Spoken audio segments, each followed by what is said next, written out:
Ibihe vyiza kuri Fred Official muri aka kanya ngwanekeza mu makuru yacu uno munsi tariki ya 17 ukwezi kwa 12 umwaka wa 2024. Dore zimwe mu nkuru tugiye kubagezaho. U Rwanda ndetse na Repubulika ya Demokarasi ya Kongo bikomeje kwitana ba mwana ku mpamvu y'isubika ry'inama yagombaga guhuza abakuru b'ibihugu muri Angola kuri iki cyumweru. Naho mu yandi makuru ni uko General Muhoozi Kainerugaba yatangaje intambara ku bacancuro mu burasirazuba bwa Kongo, naho M23 yemeje ko yafashe agace ka Mitembe. Naho impanga ni uko igisirikare c'Uburusiya gikomeje kwigarurira ibice binini vyo mu burasirazuba bwa Ukraine. Aya n'ayandi makuru menshi niyo tugiye kubagezaho, mukomeze kubana natwe.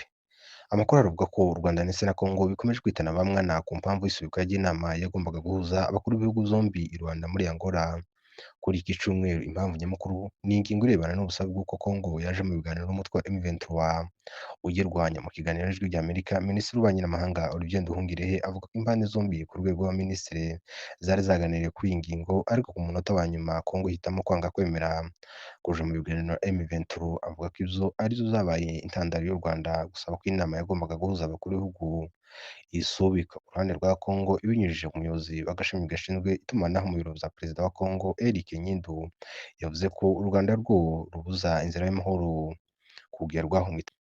Mw'itangazo yashize ahabona ku Cumweru, Eric Nyindu avuga ko mu nama y'abaminisitiri b'ububanyi n'amahanga yabaye kuwa gatandatu, u Rwanda rwari rwatanze icifuzo gisha kugira ngo amasezerano ashirwe mu bikorwa. Ivuga ko ico cifuzo casabaga ko habaho ibiganiro vyeruye hagati ya Kongo n'umutwe wa M23.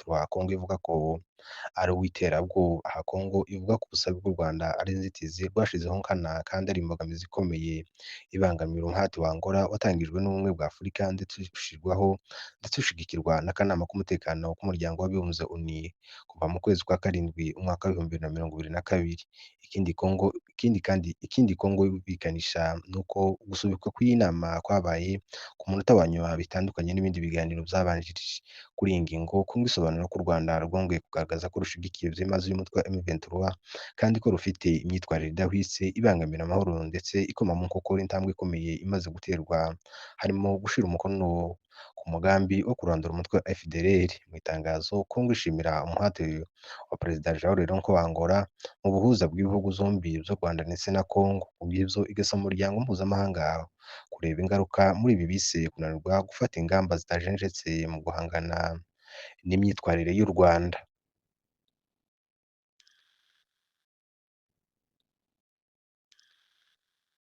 Naho mu yandi makuru ni uko leta ya Isiraheli yatangaje umugambi wo gukuba kabiri umubare w'abatuye mu gace ka Golani kahoze ari aka Siriya, ikaza kukamburwa mu ntambara y'imisi 6 yabaye mu 1967. Muri aka gace habarurwa abaturage ba Isiraheli bagera ku bihumbi 20 gusa mu rwego rwo kukarindira umutekano rusange wa Isiraheli nk'uko yabitangaje, iteganya kongera umubare w'abagatuyemo ukikuba kabiri. Itangazo ry'ibiro vya Minisitiri w'Intebe wa Isiraheli Benjamin Netanyahu rivuga ko guha imbaraga agace ka Golani ari uguha imbaraga leta ya Isiraheli kandi ari ingenzi cane muri ibi bihe. Ati tuzakomeza kukarinda tugateza imbere ndetse kandi tugature aka gace kahoze kagenzurwa na Siriya gaherereye mu ntara ya Kinetra. Icakoze mu mwaka w'1967 ibihugu birimo Siriya, Jordania, Misiri zinjiye mu ntambara y'imisi 6 bihuje na Isiraheli, birangira ingabo za Isiraheli zigaruriye 70% z'agace ka Golani. Nta gihugu na kimwe cigeze cemera aka gace ko ari aka Isiraheli uretse Leta Zunze Ubumwe za Amerika yavyemeye ku butegetsi bwa Perezida Donald Trump mu mwaka w'2009. Nta gihugu na kimwe cigeze cemereza ko aka gace ari aka Isiraheli uretse Leta Zunze Ubumwe za Amerika zavyemeye ku butegetsi bwa Donald Trump mu mwaka w'2019. Kuva intambara yarangira hashizweho agace katageramo ingabo z'ibihugu ico arico cose kari ku ruhande rwa Isiraheli ku mupaka uhuza na Siriya. Gusa ibintu vyahinduye isura mu buryo bwihuse ubwo ubutegetsi bwa Perezida Bashar al-Assad bwakurwagaho. Ingabo za Isiraheli zahitaga zinjira muri aka gace zitemerewe kugeramo zigakomeza imbere ku butaka bwa Isiraheli. Izi ngabo ubu ziri kugenzura umusozi wa Hermon uri mu rugabano rw'umupaka wa Isiraheli ndetse na Siriya, ariko ukaba ubarizwa kuri Siriya. Mu ntambara y'imisi 6 uyu musozi wagize uruhare rukomeye muri iyi ntambara kuko wakoreshwaga na Siriya mu kurasa Isiraheli kandi ukaba warabuzaga radari zo ku butaka za Isiraheli kureba neza ibiri kubera muri Siriya. Minisitiri w'ingabo za Isiraheli Israel Katz yavuze ko gufata uyu musozi ari ingenzi cyane ku mutekano wa Isiraheli muri rusange. No mu yandi makuru ni uko indege za kompanyi Congo Airways ndetse na Tanzania Airways ziri ku rutonde rw'indege zabujijwe gukorera ingendo mu bihugu vy'umuryango w'ubumwe bw'Uburayi kubera impungenge z'umutekano w'izo ndege. Urwo rutonde kandi ruriho kompanyi 13 z'indege zigenga zo muri Repubulika ya Demokarasi ya Kongo nka Goma Express, Air Kasai ndetse na Air Katanga. No mu yandi makuru nuko Papa Francis yasavye abapadiri kutishora muri politiki. Umuyobozi mukuru wa Kiliziya Gatolika kw'isi Papa Francis yahamagariye abapadiri ba Kiliziya Gatolika kureka kwishora muri politiki. Papa Francis yabivuze ubwo yari ari mu ruzinduko rw'umunsi umwe i Korsika mu gihugu c'Ubufaransa mu nyanja ya Mediterane, aho yanaburiye abantu kwirinda umwuka mubi uganisha ku makimbirane n'amacakubiri kw'isi. Rwari uruzinduko rwa gatatu Papa Francis ndetse rukaba n'urwa nyuma akoreye mu mahanga muri uyu mwaka w'2024.